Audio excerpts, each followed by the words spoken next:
5 side hustles that you can start for less than $300. Many people wake up every weekday morning hating life. They hate what the next 8 to 12 hours is about to bring. Trust me, I've been there.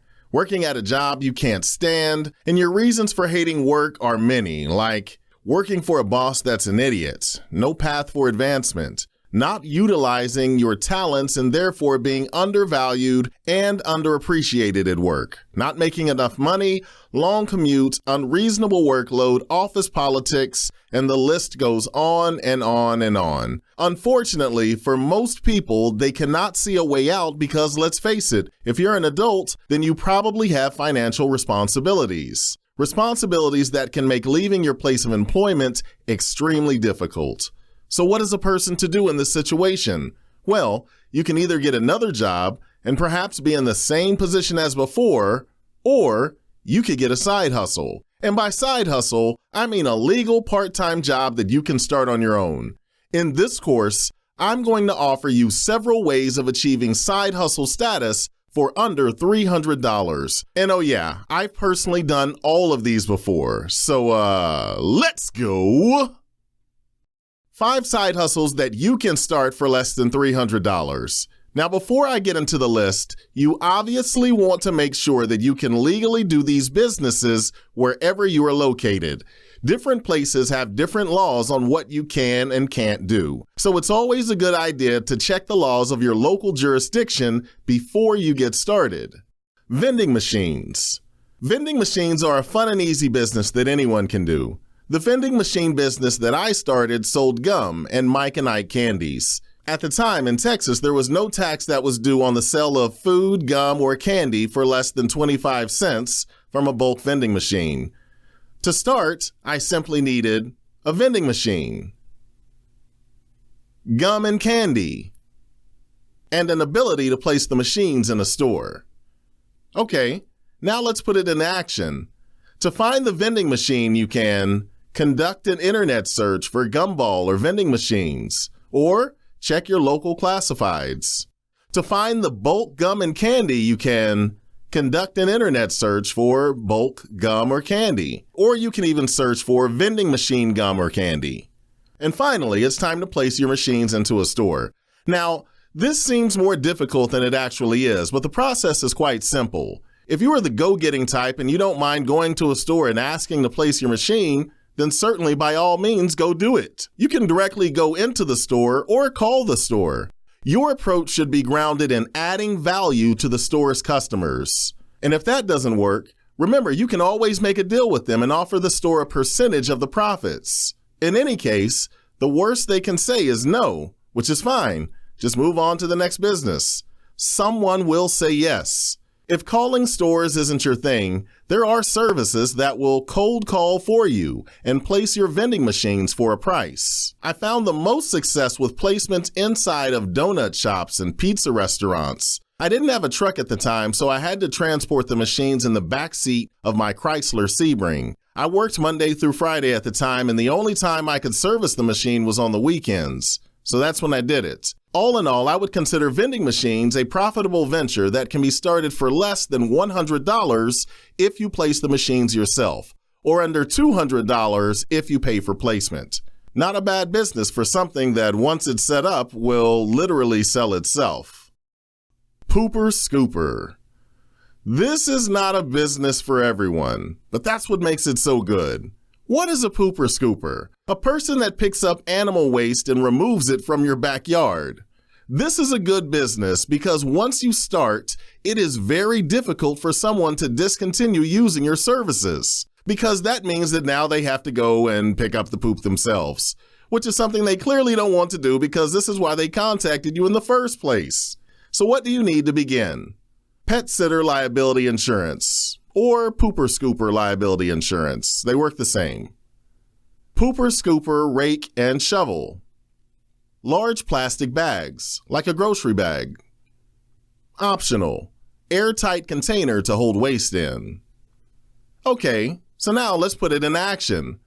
To find the pet sitter liability insurance, you would either need to search pet sitter liability insurance or pooper scooper liability insurance. The insurance usually covers a number of things such as general liability, lost keys, animal bailee, that's where the animal escapes while they're under your care, damage to the property, and veterinarian expense reimbursement. Depending on your particular needs, you should not only consider having insurance, but you should compare the prices and benefits of the different insurance carriers. Next, we get to the tools of the trade, a rake and a shovel. A simple internet search will show you these. Then, large plastic bags. Now, when I say large plastic bags, I'm referring to the type of bag you would get from a grocery store. I would use these plastic bags to wrap around my pooper scooper shovel, using a rubber band to hold the bag to the shovel. I did this to make cleanup easier. Once the shovel was essentially full, I could remove the rubber band and wrap the waste in the bag. After the waste is wrapped in these plastic bags,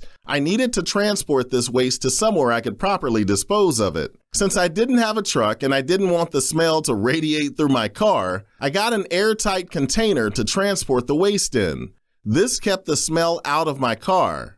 Thank goodness. I advise to start off in one neighborhood. That way you can walk or easily drive to each location. This will definitely help, especially because you will probably be doing your work all on the weekend. You can offer your services online through some local task site like Thumbtack, TaskRabbit, or somewhere else. Of course, it would be great to have a website as well, not only to get you found, but to show credibility as well. But it might not be necessary at first. After all, think about the many lawn care professionals out there that don't have a website. You can easily get started as a pooper scooper for under $200. The important thing to remember when you begin is keep your business to one small area at a time. If you can do this and avoid driving all around town, you'll be making extra money in no time. Custom t-shirts. This is something for those that are artistically inclined. You can design t-shirts or other clothes with your own designs on online sites, then sell those items on other sites without actually purchasing the items first. This is something you will have to research on a case-by-case basis. Here's a pro tip. Charge more than it costs you to produce. It's that easy. So what do you need to get started? A computer and an internet connection. That's it. Here is the awesome thing about this. If you search design custom t-shirts, you will find tons and tons of places that will allow you to design and buy your own t-shirt designs. But here's the thing. You don't have to actually buy the t-shirt. You can make the design, find out how much the shirt will cost you, then sell the shirts online for more than it cost you to produce it. It's that easy. In fact, there are sites like Zazzle that will allow you to design the shirt and place the shirt for sale right there on their site for free. But if you wanted to sell it somewhere else like social media, Etsy, or OfferUp, you could do that as well. The toughest part about this is trying to find your place in a competitive market. Online retail can be tough, but it's still possible to succeed in this area. So you know what that means, right? Get out there and go make cool clothes that people want to buy. Go! Creative freelancing. Now we are entering into my current space. This is a great time for the freelancer. There are literally hundreds of things you can do. Do you like to write? Well, you could be a copywriter, write resumes, edit and proofread, do translations if you know multiple languages, transcriptions, creative writing, or even write someone's blog posts. Do you like to design? Well, logo design is huge for freelancers, as well as illustrations, cartoons, Photoshop editing, podcast artwork, you name it, it's out there. If you are wondering if freelancing is for you, then you should check out some of the popular sites like Fiverr, 99 Designs, Upwork, Guru, or Freelancer.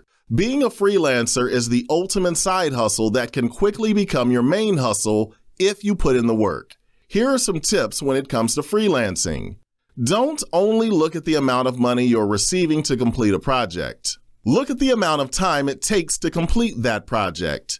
For a long time, I stayed away from places like Fiverr because I didn't want to do a voiceover for $5.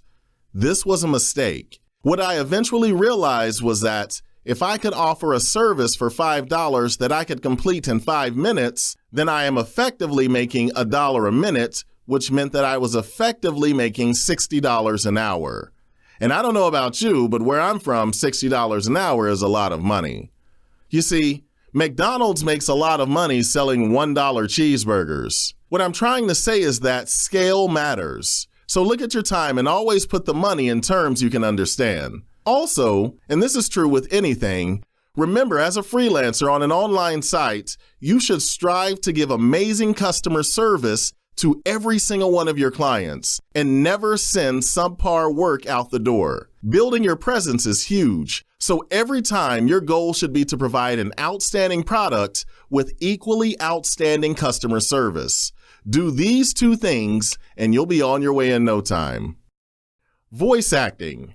Now, I'm not going to go too deeply into this because I have an entire class just on voice acting called The Official DIY Guide to Voice Acting, so if this is something that interests you, I would highly recommend it. Though this could be included in the freelancer section, I wanted to make this one a category all by itself because this is what I do for a living. Voice acting is the art of performing voiceovers on a variety of media. You can do voiceovers for radio commercials, television commercials, audiobooks, video narration, e-learning modules, announcements, voicemail and on-hold narration, video games, animations, and so much more.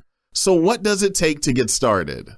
Well, let's see. First, you need skill. Skill in reading copy. And yes, it does take skill because the sound of your voice will only get you so far. You need a microphone, a preamp, a computer, and software. Essentially, you can find a decent microphone for about $200 and a preamp for less than $100. Of course, they do get a lot higher than that, but you can get started for under $300. You can find freeware like Audacity to do audio recording and editing, so assuming you have a computer and a quiet place to record, you should be ready to go. Once you're up and running and you feel comfortable using your equipment and you feel good about the sound that you are producing, it's time to find some business. This can be done on online freelancing sites, social media, and really any time you come across another human being. The awesome thing about being a voice actor is this. Anytime you tell someone that you are a voice actor, they are immediately intrigued. They'll have follow-up questions and they will remember what you do, which is good in business because you want people to remember you whenever someone mentions needing a voice actor. This is a very competitive field, but it's also very fun and creative too. Again, if this is something that you're interested in, I highly recommend visiting my class, The Official DIY Guide to Voice Acting. Well, there you have it. 5 side hustles that you can start for under $300, and you can do all of these side hustles part-time. This is not a get-rich-quick scheme, but any and every single one of these part-time side hustles can quickly become your full-time side hustle if you put in the work. So go do it. No more excuses, just do it. Love what you do and you'll never work another day in your life. If you enjoyed this course, please check out my other courses. They might just change your life. Till next time.